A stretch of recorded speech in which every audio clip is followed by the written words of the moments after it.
Esse man aqui nos pôr tomar nota que nós tem full delegação a Bahia Holanda para supostamente fazer visita na planta de hidrogênio para possivelmente vir com planta de hidrogênio aqui na Aruba. Para me informar sobre isso aqui, me recordo par de anos passar que nosso primeiro-ministro atual tempo estava a campanha estava de vir com hidrocable. Estava cable de Colômbia para vir a Aruba, bau de Glamar, então assim tem barra água corrente na Aruba.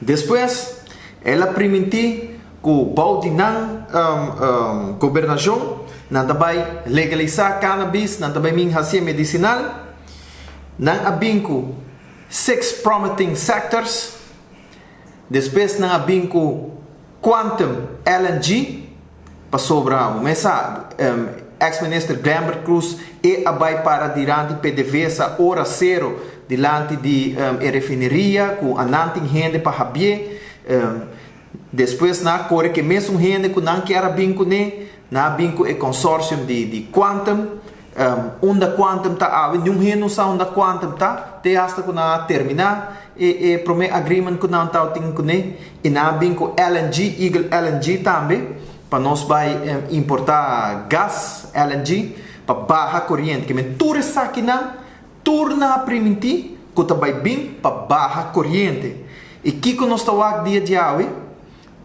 a promessa de hidrogênio também não está realístico. Se você quanto te custa para trazer planta para produzir hidrogênio, você pode pôr de um país assim chiquito, of quem é inversionista que quer invertir assim para país assim aqui para barra sua corrente, porque é mestre tem return on investment bastante grande. Banda DJ vai cabecear contrato com Eagle LNG para 20 anos com web para sobra ora boa uma inversão grande para mestre high para return on investment, dus lo que vai ganhar para mestre por tem certa garantia que você vai ganhar placa. Então é hora de como você vai vir com hidrogênio. Porque é duas coisas que eigenlijk em princípio te competir contra outro. Que mesmo você vai ter duas plantas que tá vamos poner que se custa 2 bilhões mês para trazer para sobre se você vai fazer research na internet você vai com planta assim na